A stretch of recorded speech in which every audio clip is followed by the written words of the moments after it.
y en esa persecución fue muy intensa, a tal punto que ellos pensaron que ya era el fin de los tiempos, ¿no? Porque fue realmente muy, muy intensa la persecución, ¿no?, que ellos vivieron, ¿no? Y pues ellos tenían muchas preguntas, ¿no? Pablo estaba angustiado por la vida de ellos, porque ellos, Pablo y Timoteo y Silas, tuvieron que salir huyendo y se fueron a Atenas, ¿no? Porque la persecución fue tal, ¿no?, de tal manera que tuvieron que salir huyendo. Y la preocupación de Pablo era por cómo estaban ellos, ¿no? ¿Por qué? Porque Pablo tenía algo, hay algo característico del apóstol Pablo, ¿no?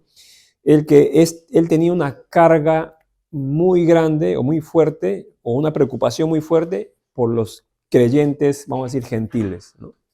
Por la gente que escuchaba el evangelio, ¿no? Tenía una carga, un peso tenía él, ¿no? A veces se dice que, por ejemplo, a veces dicen, hermano, no tienes por qué preocuparte mucho por los demás, ¿no? Que mira, que... Buenas noches, buenas noches. Entonces te dicen, no tienes que preocuparte mucho.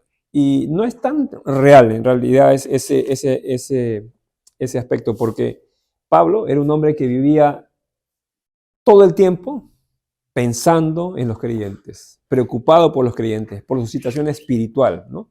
Allá en Colosenses, Pablo dice que él oraba para que tengan conocimiento, ¿no? ¿Se acuerdan? Sabiduría, conocimiento espiritual, para que ellos crezcan en el conocimiento espiritual. A Pablo le interesaba, a él le interesaba mucho que el creyente madure. A él le interesaba mucho que el creyente crezca, ¿no? Y justamente la filosofía que nosotros practicamos, ¿no? Nosotros creemos que primero es el ser, ¿no? Primero es el ser, o sea, el que tú entiendas cuál es tu propósito, cuál es la voluntad de Dios, has sido llamado por Dios, ¿no? Tu camino, en qué tiene que ser, vamos a decir, en qué tienes que invertir tu vida, ¿no? Entonces, toda esa atención, ¿no?, produce que el creyente esté enfocado en Dios, ¿no? Conozca a Dios, ¿no? Vaya caminando con Dios por la vida, vaya transitando y vaya creciendo, ¿no? Vaya experimentando, ¿no?, la comunión con Dios, ¿no? Y eso, como una consecuencia, le va a llevar a cumplir los propósitos que Dios tiene, ¿no? Eso era más o menos lo que Pablo pensaba, ¿no? Él está interesado en que ellos conozcan y que ellos sepan quiénes son, ¿no? El ser interior, ¿no? Que ellos sean para que después sirvan, ¿no? Entonces, luego dice que ellos dejaron de servir a los dioses falsos, ¿no? Porque servían a los dioses falsos, y pasaron a servir al Dios vivo, ¿no? Al Dios altísimo, ¿no? Pasaron a servir en este caso, a el eterno Dios, ¿no? Pero ¿cómo servían ellos a Dios, ¿no? Porque ya sabemos que ellos estaban siendo perseguidos, ellos estaban siendo atribulados. Bueno, ellos testificaban de Cristo, ellos daban testimonio de Cristo, ¿no? Y eso es algo que el creyente tiene que entender, hermano. Nosotros fuimos llamados a ser luz, fuimos llamados a testificar de Cristo. Nuestro llamado principal, ¿no?, es ser testimonio de Dios, ¿no? O sea, testificar a Cristo, reflejar a Cristo en nuestra conducta, en nuestro carácter, en nuestra manera de vivir, en todo. Hemos sido llamados a ser luz, ¿no? Entonces Pablo empezó a instruirlos a ellos. Ellos servían a los dioses falsos. Ellos practicaban prácticas, valga la redundancia, paganas, ¿no? Prácticas inmorales, ¿no? Entonces ellos tenían muchas costumbres y muchas cosas que para su época, ¿no?, era propio de su niñez, adultez y adolescencia, ¿no? Pues que ellos eran gentiles, ¿no? En su región no se practicaba, vamos a decir, el cristianismo porque todavía no existía, ¿no? Entonces practicaban sus prácticas paganas, valga la redundancia. Entonces, todas esas prácticas, ¿no?, todo ese pensamiento, toda esa filosofía que ellos tenían, tenía que ser transformada, tenía que ser cambiada. Y por eso que Pablo les da instrucciones, ¿no?, acerca de su vida, ¿no? Y le dice a ellos, ¿no?, que la voluntad de Dios es vuestra, versículo 5, ¿no?, vuestra santificación, ¿no? Y pone la santificación del apóstol Pablo como un llamado de Dios, ¿no?, que es un llamado de Dios, ¿no? Y cuando hablamos de que es un llamado de Dios, lo que estamos diciendo es que no está Dios preguntándote a ti si tú quieres santificarte. No está preguntando si deseas santificarte, ¿no? Tienes una opción. ¿Puedes santificar? No, no, no. No está Dios poniendo como opción si deseas santificar tu vida, ¿no? ¿Qué significa santificación? Me puede decir. Apartado. Otro sinónimo, consagrado, ¿no? ¿Qué más podría significar? Por ejemplo, hay un término que me gusta, purificado, ¿no? Entonces, hay un término que se entiende, santidad, que es una obra, ¿no?, que el creyente hace, pero el creyente no la hace como una obra tal, sino que más bien el creyente responde, o sea, como un fruto, responde a la posición que Dios nos puso. Es decir, hay un texto que dice, el fruto de la justificación es vuestra santificación. O sea, por haber sido justificados con Dios, ¿no?, Dios produce en nosotros como fruto la santificación. Entonces tú eres es decir, tú vas a responder conforme a lo que tú eres. Tú eres santo. O sea, tu posición espiritual es santa delante de Dios. Tú vas a responder conforme a tu posición espiritual. Conforme estés más consciente de la posición en la que Cristo te ha puesto, pues tú vas a responder conforme a esa posición. Pablo le dice a ellos, Dios os ha llamado a santificación. Es un llamado de Dios. ¿Sí? Acordémonos de eso, porque no está preguntando ni consultando quién quiere santificarse o cuánto desea. Es un llamado. Y Pablo, además, dice ahí contundentemente, cualquiera que se niegue o cualquier que no quiera santificarse se va a negar a Dios, ¿no? Va a ir en contra de Dios, porque es un llamado de Dios. Así que eso hay que tenerlo bien claro. Entonces Pablo ya pone algunas bases para ellos, ¿no? Y algo que sucedía con ellos era que ellos estaban experimentando mucho dolor, estaban experimentando mucho aflicción. ¿Por qué? Porque los estaban matando, estaban muriendo. ¿Sí? Estaban muriendo, estaban siendo perseguidos, sus hijos estaban muriendo, sus tierras estaban siendo, le quitaban sus tierras, sus propiedades, cerraban toda vía de alimentación. Era una situación bien complicada, ¿no? Ellos seguían fieles, no, vamos a decir que Jesús sigue siendo el Señor. Entonces, pero había algunas cosas que ellos estaban siendo afligidos. Por eso que Pablo dice, no, que no ignores de los que duermen, ¿no? No ignores acerca de los que duermen, ¿no? Porque así como Jesús se fue, Él vendrá, ¿no? Como ladrón en la noche, ¿no? Y también dice que Él traerá consigo a los que durmieron en Él, ¿no? Y Pablo escribe acerca de la venida de Cristo, pero termina ese discurso de Pablo, ese corto discurso, diciendo que lo que dice el apóstol Pablo acerca de la venida del Señor, lo dice con el fin de alentarlos, lo dice con el fin de animarlos. Es decir, lo que Pablo les está diciendo es que van a seguir muriendo, ¿sí? Tienen que estar conscientes, le está diciendo a ellos, que ustedes van a seguir muriendo, que a ustedes los van a sacrificar. Pero aliéntense con estas palabras. ¿Cuál es esa palabra? Que el Señor vendrá como ladrón en la noche, ¿no? Y arrebatará a su pueblo, ¿no? Entonces, esa palabra es al revés, ¿no? Hoy como se predica, ¿no? Cuando hablan acerca de la postura del arrebatamiento o a veces hay iglesias que solamente se dedican a predicar el arrebatamiento, ¿no? Y creo que cuando no entienden la dirección acerca de este texto, ¿no? Lo malinterpretan el texto en un sentido que lo elevan al plano de la salvación, ¿no? O sea, le dan la importancia como si fuera la salvación. ¿Por qué? Porque Pablo concluye su sermón, corto instrucción, ¿no? O corto aliento a ellos, diciendo que lo que le está diciendo es solamente para alentarlos, ¿sí? O sea, el propósito por el cual Pablo les muestra cómo va a ser la venida del Señor, su segunda venida y cómo van a ser arrebatados, el propósito de decirle todo eso no es para que ellos estén, ay, pero ¿cómo será? ¿Estaremos vivos? ¿Estaremos? O sea, no para que el creyente empiece a ahondar, ¿no?, en las cosas que Dios no ha revelado, sino era para que el creyente simplemente mirara el final, o sea, para que entendiera que vas a seguir sufriendo, vas a seguir muriendo, les van a seguir sacrificando, pero aliéntese con estas palabras, el Señor vendrá como de la noche. Todos los que han muerto en Cristo Jesús resucitarán primero, ¿no? Y nosotros, los que habíamos quedado, seremos arrebatados juntos. Esas palabras era para alentarlo, para alentar a ese pueblo, ¿no? Entonces, en ese aliento, ellos se iban a fortalecer, iban a seguir enfrentando la muerte con valentía, ¿no? Iban a seguir enfrentando la muerte con convicción. Eso era el propósito, ¿no? Porque por ahí un hermano me preguntó, hermano, pero ¿quién es el hombre pecado? Que mira, que no sé.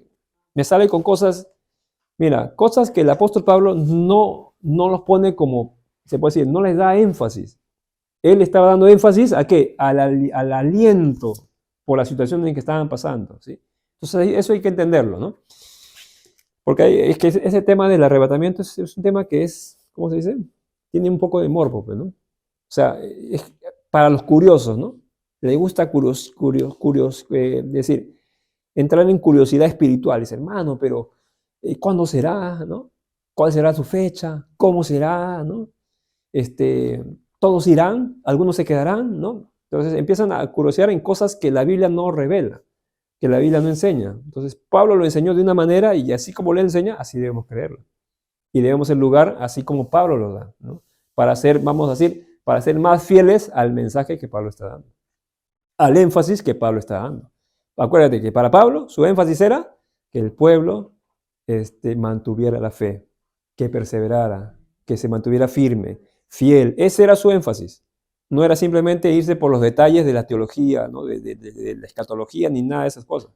Era parte del Evangelio, pero no era el énfasis ahí. El énfasis era que los creyentes permanecieran fieles, ¿no? Y por eso que Pablo sigue escribiendo ahora sí, terminó todo esto y Pablo sigue escribiendo la segunda carta, ¿no? Y esa es la que ya leímos la semana pasada, ¿no? Y vamos a ir un ratito ahí para recordar. Segunda de Timoteo, de Tesalonicenses 1, del 1 al 4. Segunda de Tesalonicenses 1, del 1 al 4. Dice ahí, Pablo, Silvano y Timoteo, a la iglesia de los tesalonicenses en Dios, nuestro Padre, y en el Señor Jesucristo. Gracia y paz a vosotros, de Dios nuestro Padre y del Señor Jesucristo. Debemos siempre dar gracias a Dios por vosotros, hermanos, como es digno, por cuanto vuestra fe, ¿cómo va? Va creciendo, ¿no? Y el amor de todos y cada uno de vosotros, ¿qué dice? Abunda para con los demás, ¿no? Tanto que vosotros mismos nos gloriamos de vosotros en las iglesias de Dios, ¿no? Por vuestra paciencia y fe en todas vuestras persecuciones y tribulaciones que soportáis, ¿no? Muy interesante todas las características, dice acá, que Pablo está diciendo acerca de estos hermanos, ¿no? Es interesante cómo Pablo dice que su fe, ¿cómo va su fe? Creciendo, en crecimiento. ¿Cómo tiene que ir tu fe, hermano? ¿Cómo tiene que ir tu fe? En crecimiento. Tu fe tiene que ir en aumento, cada vez más creciendo. La fe es algo que Dios ha dado al creyente, ¿no? Para que el creyente lo haga crecer, para que el creyente lo fortalezca. No para que se hunda en la fe, ¿no? No para que reniegue la fe, ni tampoco para que se olvide la fe, ni para que la fe lo ponga al último plano de su vida. La fe es algo que tiene que estar, es más, el texto dice, ya no vivimos por vista, sino vivimos por fe, ¿no? Entonces, el creyente practica la fe, porque la fe es nuestro modo de vivir. Nosotros vivimos por fe. Algunos experimentan situaciones que requieren fe en ese momento, otros experimentan fe en otro tipo de situaciones, en las debilidades, en las luchas, ¿no? Diversas situaciones, pero todos practicamos la fe. Entonces, nuestra fe, ¿cómo tiene que estar? Creciendo, creciendo, constantemente creciendo, ¿no? Por cuanto vuestra fe va creciendo. Y más, y el amor de todos y cada uno de vosotros abunda para con los demás. Ahora, cuando habla del amor, algunos siempre ya lo relacionan al amor filial o al amor eros. Y no. Cuando Pablo habla del amor, no se refiere aquí, en este pasaje estrictamente acerca de ese tipo de amor, que está basado en sentimientos, ¿no? En sentimientos, ¿no? Como un sentimiento filial o un sentimiento por una persona, ¿no? No es tanto ahí, sino que el amor tiene que ver con el propósito por el cual Dios produce el amor en el creyente, ¿no? O sea, a ver, los tesalonicenses amaban a Dios, amaban a Dios, eh, pero ellos eran perseguidos, ellos eran afligidos, ellos soportaban las tribulaciones, dice, ¿no?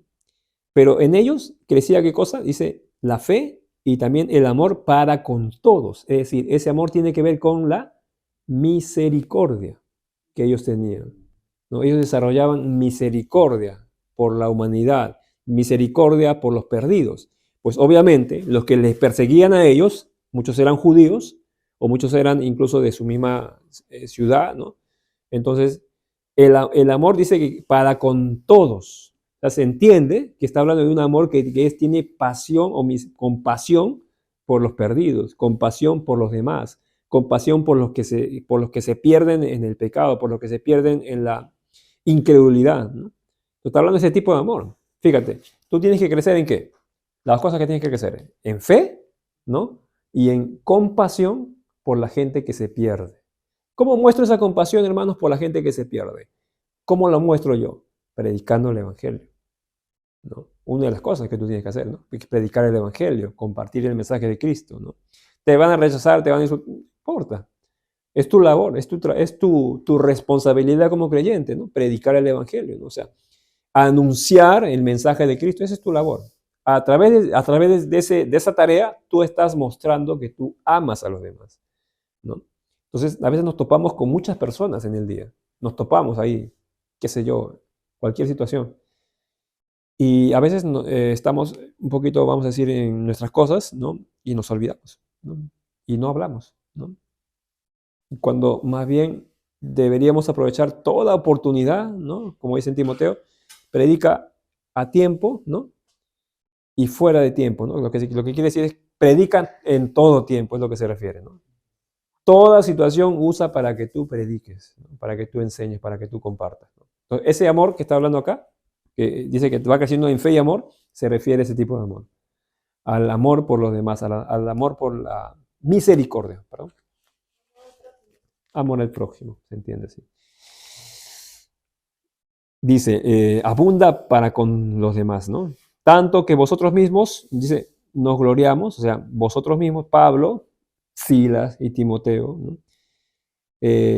Se gloriaban de ellos, o sea, es decir, estaban realmente poniéndole como un testimonio. En otras iglesias donde ellos iban, a estos hermanos tesalonicenses le ponían como un ejemplo, los ponían como un ejemplo, ¿no? Y es algo interesante, porque sabes que aunque nosotros no somos nada, no merecemos ninguna posición, no merecemos nada, ¿no? Está claro eso, no merecemos nada, no hemos alcanzado nada, ¿no? Somos siervos inútiles, como dice por ahí el texto, ¿no? Pero, sin embargo, cuando Dios empieza a obrar en tu vida, ¿no? Dios simplemente te promueve. Tú no te promueves solo. Dios te promueve como un ejemplo, como alguien como una persona que está dando frutos, ¿no? De la vida en Cristo, ¿no? Como ellos, ¿no? Pablo dice que se gloriaba de ellos, es decir, estaba Pablo orgulloso de ellos, ¿no? Cómo estaban respondiendo a la fe. Y por eso que Pablo iba a otras iglesias y decía, oigan, miren a los tesalonicenses, mírenlo a ellos, dicen, ¿no? Miren cómo responden con su vida, mira cómo responden a la fe, mira cómo crecen en amor, mira cómo crecen en fe. Eso pueden decir de ti, eso pueden decir de mí, pueden decir así, pueden hablar así de nosotros, cómo crecemos en fe o perdemos el control en un segundo. O no hablamos o nos quedamos callados. Es muy desafiante lo que dice acá porque nos desafía a nosotros, ¿no? Y nos desafía a poder ser luz y ser testimonio para otros, ¿no? Y ser testimonio. También somos llamados a ser testimonio. Así que tanto dice que se glorían en la iglesia de vosotros, o sea, se gloriaban en las iglesias de Dios, ¿no? ¿Por qué se gloriaban de ellos? Dice, por su paciencia. Por su paciencia y fe, mira, paciencia y fe. ¿En qué? En todas sus persecuciones, ¿no? Se entiende que, y tribulaciones que ellos soportaban. ¿Cómo pasaban ellos las tribulaciones? Soportando, ¿no? Y a veces los creyentes más bien no quieren soportar nada. No quieren experimentar ningún tipo de mal, los creyentes, ¿no? A veces simplemente quieren pura victoria, ¿no? Pura, te puedo decir, ¿no? Es decir, los creyentes a veces quieren, hermano, ya, Señor, resuélveme la vida, no sé, dame esto, dame aquello. Y a veces no queremos experimentar el dolor. no queremos experimentar la aflicción, ni la tribulación, ni la angustia, ¿no? Bueno, la tribulación, la angustia, la aflicción, todas estas cosas son parte natural de la vida del creyente, ¿no? El creyente va a experimentar todas estas cosas, ¿no? Mejor dicho, debe experimentar todas estas cosas como hijo de Dios, ¿no? Ya Pablo decía a Timoteo, ¿no? Timoteo, sufre penalidades, ¿no?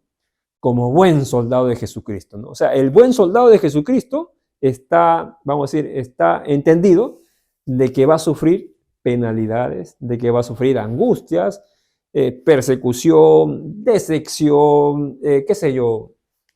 Imagínate todas las cosas que tú te puedes imaginar ahí, ¿no? Entonces, el creyente debe estar dispuesto o entendido a que todas esas cosas que van a experimentar son parte de la vida cristiana, ¿no? De la vida de un creyente, ¿no? Entonces, por eso Pablo le decía a ellos, ¿no? Mira, nosotros de ustedes, cuando vamos a otras iglesias, hablamos de su paciencia. Hablamos que ustedes tienen una paciencia. ¿Por qué? Porque ustedes tienen fe para en todas vuestras tribulaciones, ¿no? Persecuciones. Cuando ellos son perseguidos, no están preguntando, Señor, ¿por qué? ¿Por qué me permite, Señor? No entiendo, ¿por qué me no entiendas, ¿no? Simplemente ejerce tu fe. No tienes que buscar respuestas lógicas o razonables en la tierra. No.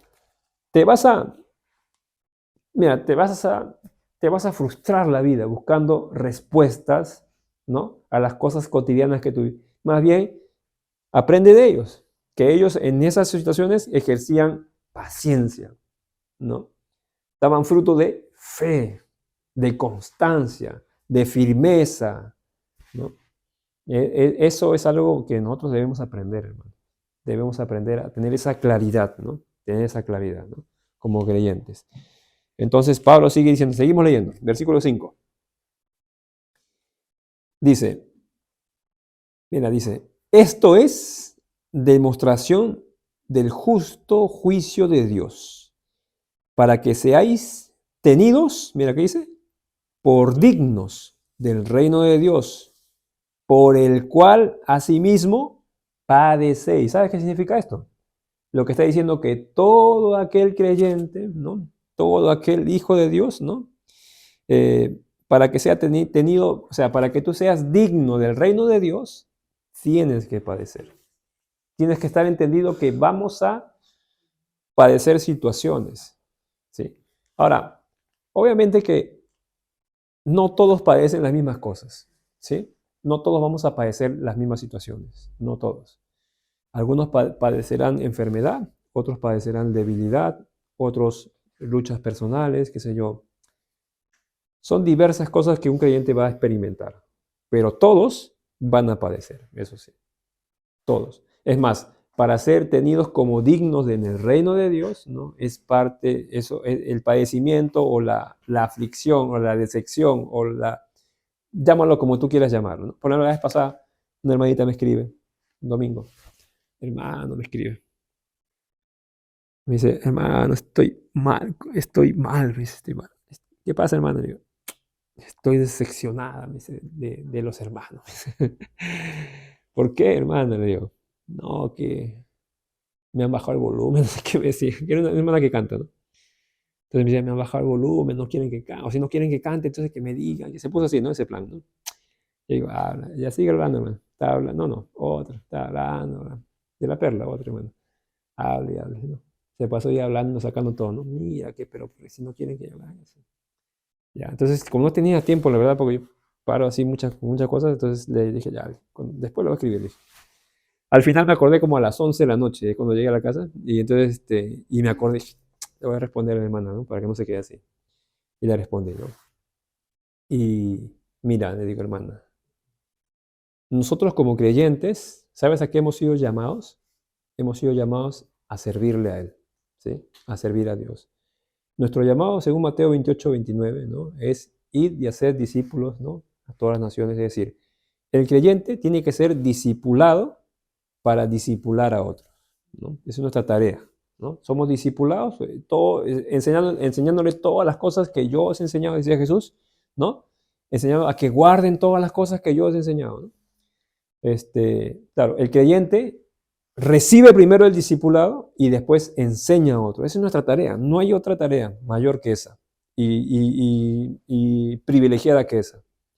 Entonces, pero las áreas de servicio en la iglesia local, como ya sea la música, este, ya sea la música, ya sea, qué sé yo, el servicio. ¿Te aprendió? ¿Qué cosa? Ya. Entonces, todas esas cosas, mira, todas esas cosas son parte son parte secundaria de la iglesia local.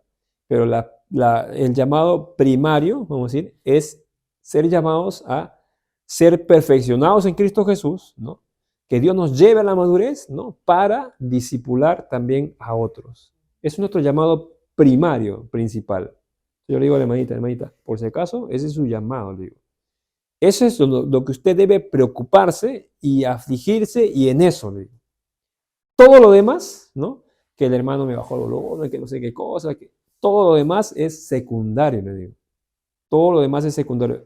Va al plano secundario. Si usted lo eleva al plano primario de su vida, tiene un error grande, le digo, porque Dios no nos llamó a eso. Son áreas que Dios nos permite servir, nos permite, pero no es el llamado, vamos a decir, principal que Dios nos hace. El llamado principal que Dios nos hace es ser luz, ser testimonio, como lo hemos visto acá. ¿Para qué? Para servir a otros, para servir, para discipular, para enseñar, para predicar. Ese es nuestro llamado, ¿no? Entonces, cuando nos equivocamos un poquito en la dirección hacia dónde vamos, ponemos énfasis en las cosas superficiales de la vida terrenal y no en las cosas esenciales por las cuales Dios nos ha llamado y nos da vida, ¿no? Uno dice, hermano, ¿y por qué Dios me da vida? ¿Para qué nos da vida? Para hacer buenas obras, dice, ¿no? Ahí. ¿Hemos sido creados en Cristo Jesús? ¿Para qué? Hemos sido creados en Cristo Jesús para hacer buenas obras y obviamente significa, está relacionado con el servicio a Dios. Está relacionado con el servicio a Dios, que tú vas a servir a Dios donde Dios te ponga, donde Dios te lleve, donde Dios te promueva, ¿no? Entonces dice, esto es la demostración del justo juicio de Dios, versículo 5, para que seáis tenidos por dignos del reino de Dios, por el cual, dice, asimismo padecéis. Ahí está. Por el cual, por asimismo padecéis, porque es justo, dice, delante de Dios, pagar con tribulación a los que os atribulan, dice. Y a vosotros, que sois atribulados, daros reposo con nosotros, cuando se manifieste el Señor Jesús desde el cielo con sus ángeles con poder en llama de fuego, para dar retribución a los que no conocieron a Dios ni obedecen al Evangelio de nuestro Señor Jesucristo, los cuales sufrirán pena eterna, perdición, excluidos de la presencia del Señor y de la gloria de su poder. Lo que está diciendo el apóstol Pablo es que Dios vela y guarda a su pueblo, aunque sean injustamente sacrificados. Lo que está diciendo es que, miren, ustedes no se preocupen por la justicia, ¿no? No te preocupes tú por la justicia que algunos quieren buscar, ¿no? Si somos atribulados, somos afligidos, nos golpean, qué sé yo, se levantan contra nosotros, puede ser un familiar, puede ser tu cónyuge, quien sea. Tú no te preocupes por buscar tu justicia, ¿no? Lo que está diciendo ellos es que ustedes, no, ustedes, dice, lo que está diciendo desde acá, por ejemplo, dice, cuando el Señor Jesús se manifieste, ¿no? Con sus ángeles del cielo, en llama de fuego, para dar retribución a los que no conocieron a Dios. Versículo 8 dice, porque es justo delante de Dios pagar con tribulación a los que os atribulan, y a vosotros que sois atribulados, daros reposo con nosotros. Y ahí dice, cuando se manifieste el Señor Jesús, Él dará el pago, Él dará retribución a los que os persiguen. Así que lo que está diciendo es que, mira, ustedes son afligidos, ustedes son perseguidos, Dios se va a encargar de ellos. Dios se va a encargar de todo aquel que se levante contra ti. No tienes tú que buscar ninguna justicia personal. Nunca. Nunca busques retribución para ti. De eso se encarga Dios. No. De eso se encarga el Señor. Nosotros no tenemos que, nuestro llamado es crecer en fe, crecer en paciencia, crecer en amor, ¿no? Ese es nuestro llamado. Claro, y soportar las tribulaciones con fe, ¿no? Soportarlas con paciencia, ¿no? Ahora, cuando tú soportas, no estás tú, ay, ya no aguanto, ay, ¿cómo esa actitud habla de que más bien no estás soportando, ¿no?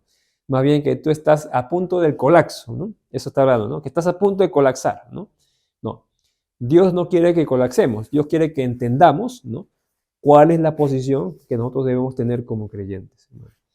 Ahora, sigue leyendo el apóstol Pablo ahí.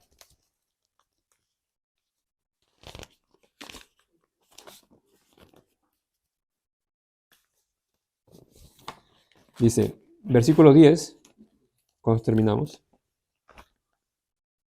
Cuando venga en aquel día, dice, para ser glorificado en sus santos y ser admirado en todos los que creyeron, por cuanto nuestro testimonio ha sido creído entre vosotros, por lo cual, asimismo, oramos siempre por vosotros para que nuestro Dios os tenga por dignos de su llamamiento y cumpla todo propósito de bondad y toda obra de fe con su poder, para que en el nombre de nuestro Señor Jesucristo sea glorificado en vosotros y vosotros en Él, por la gracia de nuestro Dios y del Señor Jesucristo. Amén. Mira cómo ora Pablo, ¿eh? Mira, o sea, mira un poco, mira el propósito por el cual Pablo está yendo a los gentiles, por el cual Dios lo comisionó hacia ir hacia los gentiles, darle instrucción a los gentiles, ¿no? Versículo 11 dice, por lo cual, asimismo, ¿qué dice? Oramos siempre por vosotros, ¿no? Oramos siempre por vosotros. ¿Y qué ora Pablo? ¿Cuál es su oración? Dice, para que nuestro Dios os tenga, dice, por dignos de su llamamiento, ¿qué dice? Y cumpla todo propósito de bondad. Ahí un ratito. Para que Dios nos tenga por dignos de su llamamiento, ¿no? Y cumpla todo propósito de su bondad. Ahí está hablando acerca de las... Mira, siempre se dice que Dios tiene un propósito con tu vida, ¿no? Dios tiene un propósito para ti, hermano. Sigue adelante, no te rindas. Dios tiene un propósito, Dios tiene un plan. Siempre se dice esa palabra, ¿no? Lo que no se dice es cuál es ese propósito, ¿no? Lo que no se dice, ¿cuál es el propósito, hermano? ¿No? Es lo mismo me decían a mí cuando yo recién me convertí. Dice, Dios tiene un propósito para ti, ¿no? Yo decía, le venía y le contaba, ¿no? A mi líder. Decía, hermano, que mira que no conseguí trabajo, mira que estaba así. Dios tiene un propósito para ti. Esa es su palabra, ¿no? Por eso me callaba, ¿no? Entonces después le decía, hermano, estoy luchando con estas cositas. Dios tiene un propósito para ti, ¿no? Y hasta el punto donde ya estaba un poco, ya me incomodaba esa palabra, ¿no? Me incomodaba de verdad. Porque yo quería saber cuál era ese propósito, pues, ¿no? ¿Cuál es el propósito específicamente de Dios, ¿no? Pero no me decía nunca, ¿no? Siempre me decía, solamente Dios tiene un propósito para ti y punto. Y yo, ya bueno, será, pues, ¿no? Será que Dios tiene un propósito para ti. Pero cuando vamos a las Escrituras, vemos claramente cómo se va revelando ese propósito de Dios, ¿no? Dice, por lo cual asimismo oramos siempre por vosotros, para que nuestro Dios os tenga por digno de su llamamiento. ¿Sabes que esa palabra, para que os tenga por digno de su llamamiento, significa que nosotros alcancemos la calificación para su llamamiento? Y hay una calificación que solamente tú puedes alcanzar. No es por tus méritos, no es por tus obras, no es por tu fe, no es por tu experiencia, ni por lo mucho que tú sabes. No es nada terrenal por el cual tú alcanzas o tú te haces merecedor de ser digno del llamamiento de Cristo. Hay un solo medio por el cual somos dignos de ser llamados. Y ese medio está en Cristo Jesús. O sea, para que nosotros seamos tenidos dignos es estar en Cristo Jesús, ¿sí? Si tú estás en Cristo Jesús, tú eres digno del llamamiento de Dios. Es decir, todo aquel que está en Cristo Jesús está incluido en el llamamiento de Dios. El llamamiento de Dios no es que Dios, ya, ven, no. El llamamiento de Dios incluye el proceso vamos a decir, el proceso que caracteriza ese llamamiento. Dios no te llama para decirte, ven, siéntate aquí y ahí quédate, ¿no? Dios no te llama para que tú vengas y tengas comodidad. Dios no te llama para que tú vengas y ay, quiero ser feliz. Voy a viajar todo el año, ¿no? O voy a hacer... No. Dios no te llama para alcanzar tus méritos personales, para tus ambiciones personales. Dios no te llama para eso, hermano. ¿Sabes qué? Si fuera para eso, Dios no te llamará. Haz tu vida, ¿no? Haz tu vida. Si quieres, haz tu vida, ¿no? ¿Sabes que una vez, eh, cuando estábamos leyendo Gálatas, me acuerdo que una vez leímos acerca de que Pablo con Bernabé, en el segundo viaje misionero, tuvieron una discusión, ¿se acuerdan? Pablo y Bernabé tuvieron una discusión, porque Bernabé, ¿no?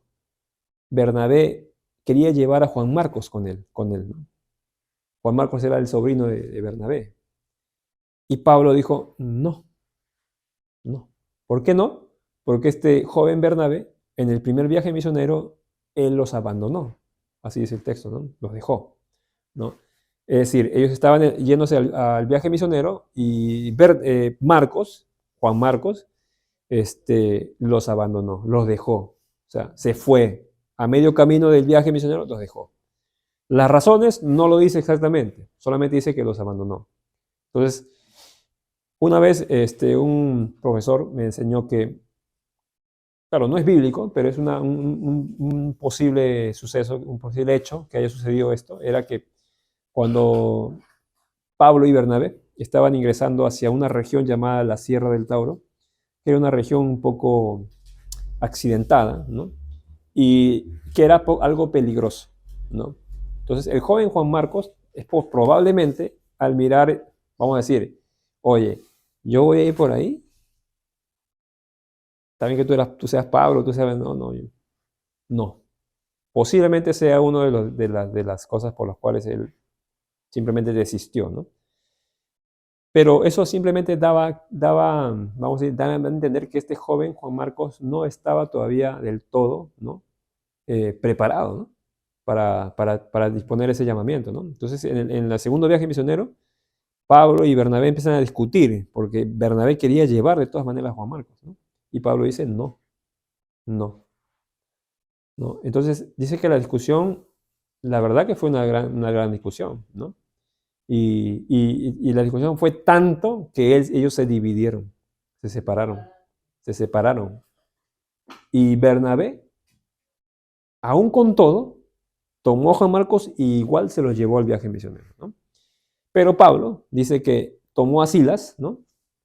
Y dice el texto literal, dice que encomendado por los hermanos, salieron al viaje misionero. Sin embargo, de Bernabé y Juan Marcos, ellos no salieron encomendados por nadie, se fueron solos. Ellos sirvieron a Dios, pero dijeron, yo lo voy a hacer solito, no necesito que los hermanos me encomienden ni nada de esas cosas. Yo solito hago mi ministerio. Sí, entonces hay un detalle más grande que eso, ¿no? O sea, porque dice que Pablo y Silas salieron encomendados por los hermanos, es decir, salieron con el respaldo de Dios, ¿no? Sin embargo, Bernabé y Juan Marcos no salieron bajo el respaldo de Dios, salieron ellos solos, pero hacían la obra de Dios, porque se iban en el nombre de Jesús. Y nunca más se vuelve a mencionar, desde ahí no se vuelve a mencionar en el libro de los Hechos y nunca más aparece Bernabé y Juan Marcos. Sin embargo, Pablo, ¿no? Sí, ¿no? Ahora, esto nos enseña una gran lección, porque, mira, Dios te llama, ¿sí? Pero Dios te va a preparar, Dios te va a capacitar, Dios te va a moldear, Dios te va a enseñar. Tienes que aprender a ser moldeable, tienes que aprender a escuchar, tienes que aprender a sujetarte, ¿no? A lo que dice su palabra y estar sujeto, ¿no? A estar dispuesto, ¿no? Dispuesto tu corazón, ¿no? A transformar tu vida, a transformar tu corazón para el servicio a Dios, ¿no? Por eso dice, dignos del llamamiento. Por supuesto, en Cristo Jesús tú ya estás capacitado, eres digno. Pero ese llamamiento que Dios hace está implícito que Dios va a obrar en tu vida. Dios va a obrar. No te va a llamar solamente para que te sientes y estés feliz ahí sin hacer nada, ¿no? Dios te va a preparar allí. Dios te va a entrenar allí. Y su entrenamiento es duro, porque Dios está interesado en tu crecimiento, no está interesado en tus placeres. Dios no está interesado en tus placeres, en lo que tú quieras. A mí me gusta esto, hermano, yo quiero esto. Bueno, si te dijera lo que yo quiero hacer, ¿no? O sea, yo quisiera estar, te soy sincero, yo quisiera estar frente al mar, allá en mi pueblo, frente al mar, comiendo, tranquilo, bajo la sombra, ¿no? O el atardecer bajo la sombra allá, y simplemente que pase las horas, ¿no? Mirar la pradera, que es bien bonito, y estar ahí tranquilo. Eso quisiera, pero sé que eso no lo voy a ver. O posiblemente un día lo veré, no sé, pero no dudo mucho que lo vea, ¿no? Dudo mucho. Oler el celaje del mar que me gustaba, ¿no? Y simplemente escuchar las aves, las gaviotas, ya. Pero sé que eso no lo voy a tener. Ahora, Dios, mucho más que mis intereses personales, Dios está interesado en su obra. Si tú quieres ser parte de ese llamamiento, ¿no? Tú tienes que aceptar, ¿no? Que primero es Dios y sus planes y su obra. Por algo Dios nos salvó. ¿Verdad, hermano? Ese enorme privilegio de ser parte de la obra de Dios, de ser parte de su servicio, no lo tiene cualquiera. Dios quiso darlo al hombre, al hombre pecador como nosotros, pecador arrepentido, ¿no? Nos quiso dar ese privilegio de ser parte de su reino, de ser parte de su obra, ¿no? Y por eso deberíamos valorar lo que Dios ha hecho con ese llamado. Dice, para que Dios os tenga digno de su llamamiento y cumpla todo propósito de bondad y toda obra de fe con su poder. Fíjate, cumpla todo propósito de bondad, que se entiende que es propósito que va a ser bueno para tu vida, ¿no? Que va a ser bueno todo lo que Dios va a empezar a propiciar en tu vida. Y así que cada situación no lo veas de manera trágica, no lo veas de manera de que tú quieres, te vas a afligir o te vas a, qué sé yo, tu alma se va a turbar.